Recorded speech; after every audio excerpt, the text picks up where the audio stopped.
Um, I love this animation. I'm not sure. It's cute. Thank you again to the event sponsor, Knight Foundation. And in this particular case, thank you to Esri for the software sponsorship. So I'm Nick Florsch, Senior WebGIS developer at Stone Environmental in Montpelier and also Code4BTV co-captain. The goal here is to increase your understanding of ArcGIS. The tool ArcGIS, the name ArcGIS, I think has a number of misconceptions about it, and I want to try and clarify things and make it so that we understand what we have access to as Code for America, given that we have a license to use some of the ArcGIS software. I want to go over the origin of this particular talk, how I came up with the idea, who I am to even tell you about this stuff, what is ArcGIS, Code for America's license specifics, or some of the specifics, what ArcGIS is not, and how it compares to some other things. Why should we learn how to use it at all? And then a live demonstration with Q&A after. So in the National Day of Civic Hacking keynote, and Burnett roughly said something along the lines of, it would be cool to see a live map of all the people watching the keynote right now.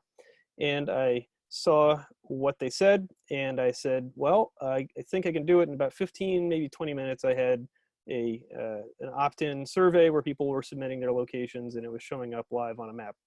And that was all just using the out-of-the-box functionality of our tool. I want to show people how to use that. So who am I? I've been using ArcGIS stuff for a very long time. I learned it in high school, at the very end of my high school time in 1995, roughly. And I've been using it every day in my day job since. I work at a company that's a business partner of Esri, and we don't do everything with Esri. We use open source tools as well, but we are exposed to it constantly. And yeah, so Esri creates ArcGIS. ArcGIS is a lot of things.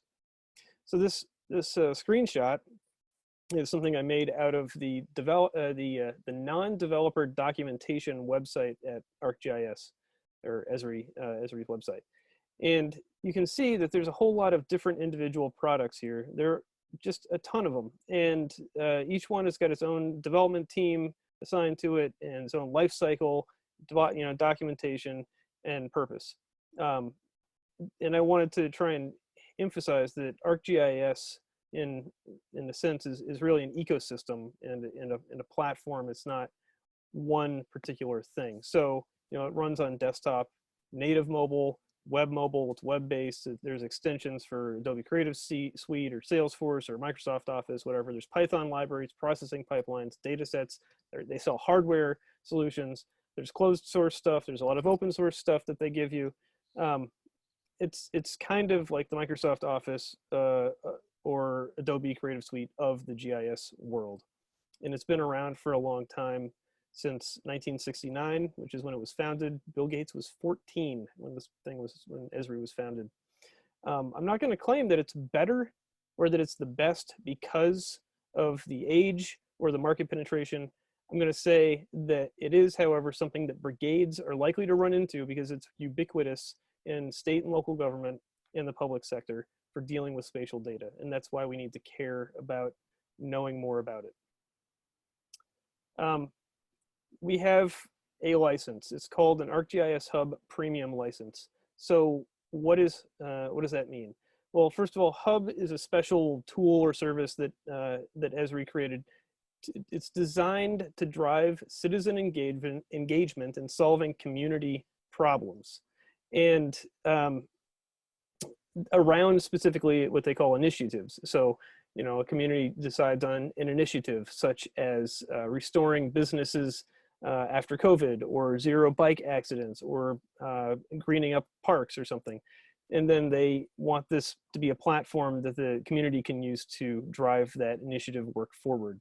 The design team, I know from talking with them, was partially informed by their own experience with an understanding of Code for America's work and Code for America's earlier days, and where it sometimes met challenges, they were trying to explore ways that they might help along the communities. So I'm not going to say also that it's a perfect fit for every Code for America brigade, but I'm just saying that there's some overlap here in this particular product.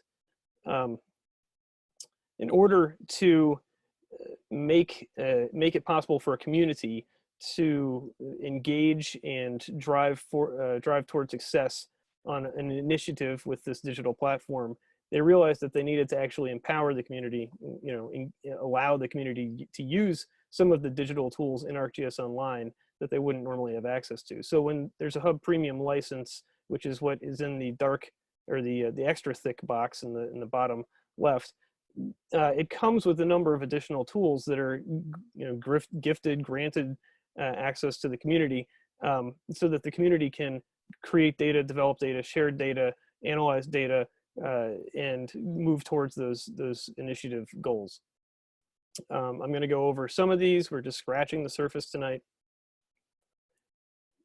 You're probably going to wonder at some point, how do I get access to it if this is a CFA thing?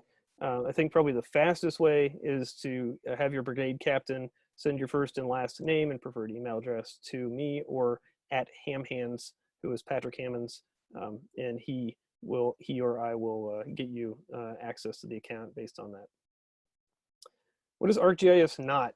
How does it compare to other things? So first of all, it's not a silver bullet for building maps, just like lots of other tools. Let's say Photoshop or Excel, you can do lots of bad things with it. And I've certainly seen many charts done with Excel, or even entire spreadsheets that were considered data models, that they were really hard to use and really overly complicated, probably the wrong tool for the job. ArcGIS can be that. And if you don't know what you're doing, you can easily get yourself into making bad things, non-human centered design things, just unusable tools, things that are not accessible, et cetera, et cetera. It's effectively, a huge platform. And sometimes ArcGIS is overkill for what you're trying to do. You're trying to put a map on a web page. Do you really need all of the stuff that's coming with ArcGIS? You can do it with ArcGIS, but is it always necessary? Probably not. It's also not inexpensive. So if you're talking to local government and telling them what they need to do is get ArcGIS and they don't have it yet, that could be a barrier. So, in those cases, you need to really consider what they need and think about whether there may be a better solution that the brigade can suggest. But ultimately, it is not only a mapping tool. It is a spatial data platform. How does it compare to some other things? Google Maps, it's very map-centric, very easy to use, and it's not a spatial data management system. I mean, you can store KML files and stuff, but it's not the same as having all of your data in one place and linking to it in various ways. There's an obvious focus from Google Maps on navigation. It's got a purpose and it does it really well. Mapbox, free open source software. It's a good tool set. Also, originally map centric. They've expanded out into doing more with other services, and they have pathways now for spatial analysis tools. Because it's free and open source software, it integrates really well with a lot of other free and open source software and web development platforms. So depending on what you're doing, Mapbox could be a really good fit. Leaflet, I love Leaflet because it's so straightforward. If you want to put that map on your web page and that's all you need, you just maybe collect a little bit of GeoJSON and put it into your web app, and Leaflet will show you a map, and it's perfect and it's simple and it's easy. QGIS is the desktop equivalent of what ArcGIS calls the ArcGIS desktop system, or ArcPro. And it's powerful. It does a lot of stuff. It's great for doing analysis because you're running it on your computer. You're not paying for cloud time or storage. And it's really the way that you would create and author GIS data sets if you don't have any other tool and you're really serious about building some complex data sets. I also use it a lot because I use Macs, and ArcGIS Desktop does not run on a Mac. CartoDB I know nothing about, although I know it's gaining popularity. PostGIS we use a lot in my work. Spatial analysis tools that are in Postgres or on top of Postgres, and the user interface is SQL, so depends on what you're trying to get done, but it's a really powerful product. And then tie that into UMN Map Server, University of Minnesota Map Server, or GeoServer two separate projects that do the same thing, which is to deliver map data, spatial data as RESTful services using the Open Geospatial Consortium standards onto the internet. Those compare roughly to the Esri product ArcGIS Server, which is really powerful. It does more than those things and costs a lot more than those things. Why should brigades learn how to use ArcGIS Online? Well, in my experience, in my day job, we interact with plenty of local and state government and federal government. And I know that it is ubiquitous in government and public sector. If you walk into your town hall and talk to the zoning manager or the person who's managing parcel data sets, they probably did that, do that job with ArcGIS Desktop or contract with somebody who does it. And so brigades should be thinking about it and being in terms of being as knowledgeable about ArcGIS as they are in terms of helping to solve problems for the local government or the nonprofits or whoever that with Microsoft Office or Google Docs, right? It's kind of, it's along the same lines of something that they would have for that spatial data management need. A lot of towns are then also finding that because they've got ArcGIS Desktop for their parcel management, well, that comes, you know, this is our Esri's, you know, whole sales pitch thing. They include ArcGIS Online for free with that, and then there's buttons in ArcGIS Desktop to publish to ArcGIS Online and make it onto the internet. And it's so simple, you can do it with a few button clicks. That's great, except I think, I mean, I'm not going to speak for every GIS nerd, but I think a lot of GIS nerds who use ArcGIS Desktop are probably not the best person to be authoring citizen-facing online tools, which is where, you know, brigades can step in to help with human-centered design principles, visual design, accessibility thoughts, and trying to you know, deliver these services from the government better, more effectively. We're trying to, you know, improve people's faith in government, and part of that is going to be spatial. And how do we deal with spatial? Well, we deal with it the way the government deals with it initially, at least, which is using the same tools that they use. So I think that's a key reason why we should care about knowing more about the software. Also, for your junior brigade members, it's a low code, no code way for people to get into building some stuff, and you're about to see that. So here's the live demonstration portion. This is, hopefully everybody can see my ArcGIS screen now. And this is the sort of the home screen for ArcGIS. I wanted to get back to the idea that we wanted to build a live map for the National Day of Civic Hacking. So how do we do that? That was a combination of a survey and a map. Well, we'll start there. Survey 123 is ArcGIS's, you know, survey tool. Okay, new survey. I'm going to call it Brigade Congress because I'm really creative. And I can type. You have to tag almost everything you create. So tag it and create it, and off it goes.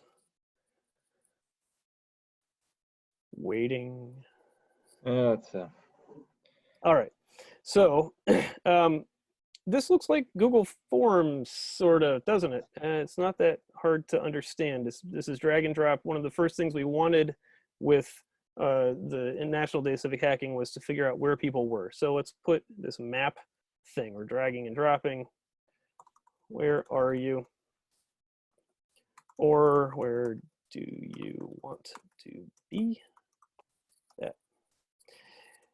And we can actually, people could collect the point location where they're located, or the line, or an area even.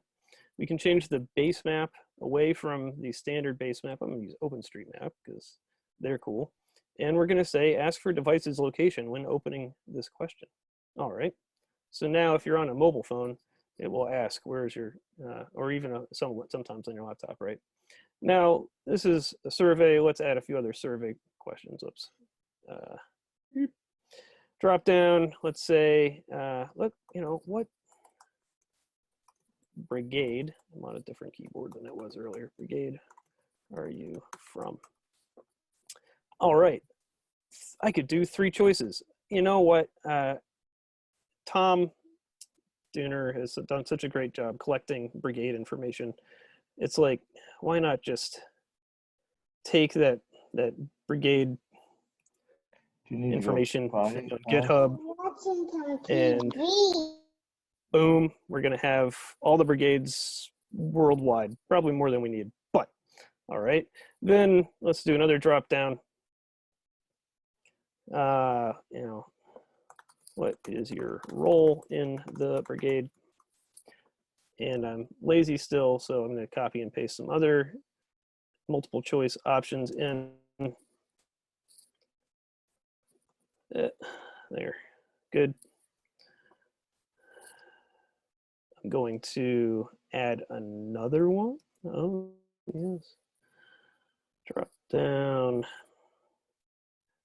You can see that for somebody who is a junior developer or maybe a member that just doesn't have any technical skills, what skills do you want to learn in the brigade?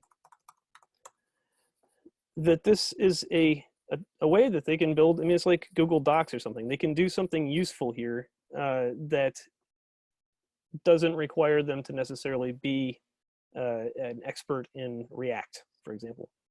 And then we're going to add one more fun thing down here, such as, let's say, what is your, oh yeah, who is your favorite knack member? That's probably too personal. What's your favorite food? All right, save it, cut print. We can preview, you know, as we're building this, and this can have branching logic. There can be a lot of different things. I'm not getting into it for this. We can see what it would look like on a phone. That's what it's going to look like on a phone, tablet. It's obviously a responsive kind of app thing. I'm going to publish it. I can modify the schema. It's awesome to do that. I'm not going to do that here. Publishing it. It's creating data layers where it's going to store this information on the back end, and it's going to, you know, create the web application itself that has a URL. It's doing all that right now. Slowly getting there. All right, great. So it's created. That was a pretty easy survey to throw together. I think it was pretty similar to Google Forms. I'm going to make sure that this can be accessed by everyone by clicking everyone, save. And now I would really love a little bit of audience participation if I can. I'm going to copy that URL and I'm going to go to the chat. If I can find the chat, there it is. I'll paste that URL. It would be great if people would go take the little survey, and you can submit a real location or not. If you want to use your phone and point it at the screen right now, here's a QR code as well, which I'm going to use myself. And I'm going to submit to the survey as well. You can see that when it opens up, you can press to set your location. You can actually move that map around and change the location. So if you think it's too specific, move it. I don't care where you're located. This is all for an example. I'm going to pretend that I'm part of Code for Australia because I've always wanted to go there. I am in the General Brigade number there. Skills, yeah. All I want is stickers. And done, submit. So once some data has been submitted, we start to see, oh yeah, people are starting to add some stuff. All right. So what do we do with that? Well, let's flip back to the content tab. If I refresh my content, we'll see that having done that has created a number of things. Brigade Congress data layer with different views on that data layer, as well as the form. I'm going to go look at this stakeholder view. I encourage everybody to keep adding points to it. And I'm going to open that in a map. I could open this in a 3D scene if I wanted to, but that's that seems kind of weird to present in Zoom. All right, we're getting some real, there's somebody on Knoll Island off the coast of Africa. Excellent. So here's our map. We can actually see that there's all those, oh, burritos, yeah. Let's change, this is Code for America. I feel like the symbology should be, you know, at least red, white, and blue, not yellow. And something important I want to do is I want to refresh this layer every half a minute. I'm going to save it. Save it as Brigade map, Congress map, save map. Oh, I forgot the tag. All right, saving. I'm going to then share it to everyone. It's going to complain, oh, but that layer isn't shared. You want to share it? Yes, I do. And there's another link. I will now put this link into the chat as well. And now we have the map viewable, and that is how the National Data Civic Hacking map was created. But we're not done, because once you have a map, it's sort of a container in ArcGIS for other information, for like the different data layers and how they're viewed. So we can do other things like create a dashboard. Let's create a dashboard to look at the information that's being submitted. Brigade Congress. Brigade Congress. All right, create dashboard. Dashboard, first we're gonna add header so we know what it is. Done. This is all, again, it's relatively drag and drop. We're gonna add the map, again, because this is a sort of the collection of information about what data we even wanna look at. I'll make sure that we can zoom in, zoom out for as much as we want to. And there's that map. That alone is not particularly exciting. Let's add the list. It's gonna say, oh, you've got a map, what data source? Oh, there's a data source in the map. Great, let's use it. And how do you want, this is where, you know, out of the box design at Esri could be a little questionable. It defaults to not showing any title for the list. So I'm going to say, let's show the location, the Brigade location. And we have a list, it shows those locations. What can we do with that? Well, this can be an interactive dashboard, right? So add a pan on the map whenever you select one of these things, and we'll do a zoom on the map as well.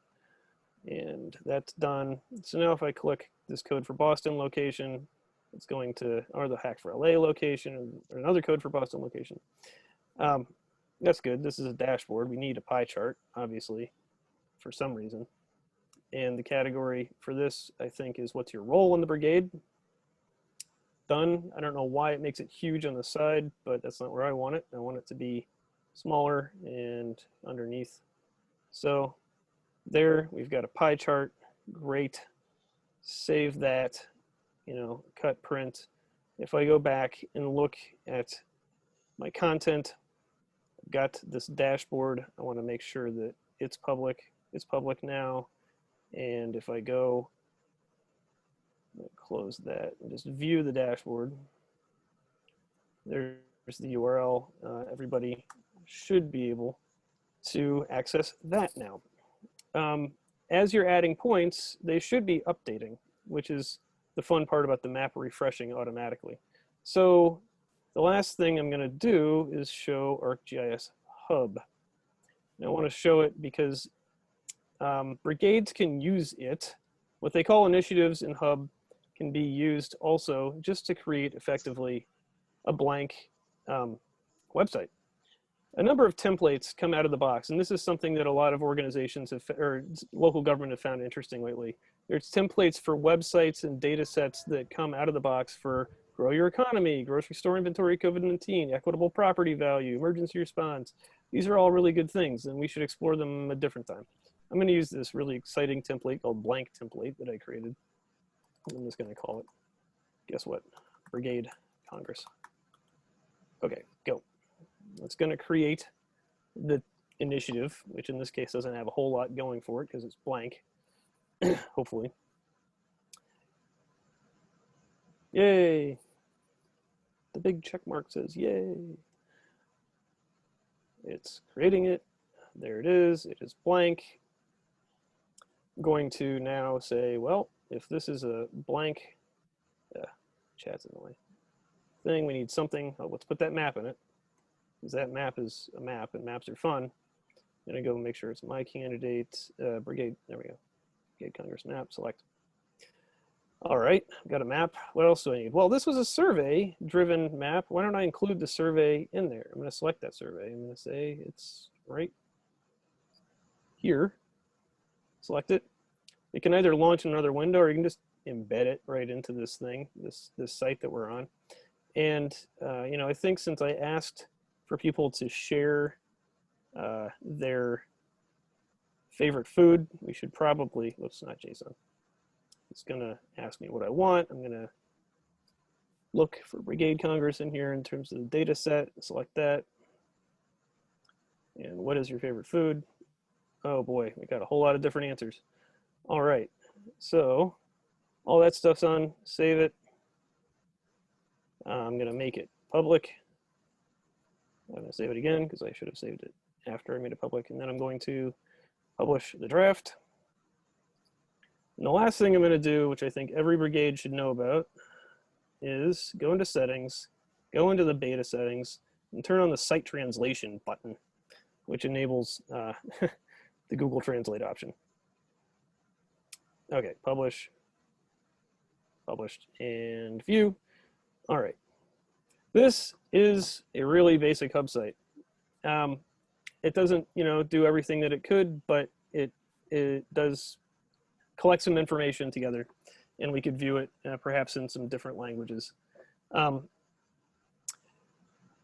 Open Data Delaware made a hub site recently regarding voting. I want to show you what they made in ArcGIS Hub because I think it's pretty spiffy. It's called Voter Reg, and it's just about trying to drive people to the polls. Here we are at their hub site using the Code for America ArcGIS license. They've got some map here with demographic information that they got from the government, links to government locations, election results, past and current. So you can do a lot of different things with hub sites. This one was recent and from Open Data Delaware, and I love it. So back to the presentation. That's the end of the demonstration. What's next? I think that all of this suggests a few different Brigade Action Team themes. The first is along the terms of metadata. So when you have data, you want to know where did it come from, how trustworthy and accurate is it, when was it last updated? And we probably ought to have some kind of policy among brigades when we're talking about collecting or updating or creating data. Maps are easy to make and easy to rec and make really poorly symbolized and unviewable and hard to understand. We should probably have some group working on a brigade playbook or on map design. And likewise, mapping apps are easy to build, but hard to do right in terms of human-centered design and accessibility. So we should probably be thinking about how to make sure that we use mapping apps correctly in terms of accessibility. If all of that sounds interesting to you, Kate Hansen is having a brigade mapping discussion on Saturday at 1 p.m. and you should definitely go to that. Otherwise, the CFA Slack maps or Brigade ArcGIS Hub channels are places you can connect. There's a YouTube channel with some ArcGIS for Brigades workshop recordings that we've been building slowly. You can explore those if you find that kind of deeper dive into the technology interesting. And I think that's it. Yes. And it's only 8:01. You really meant it when you said you can do this in 15 minutes. That was very impressive. And I'm glad that I actually made it all the way through. I was worried.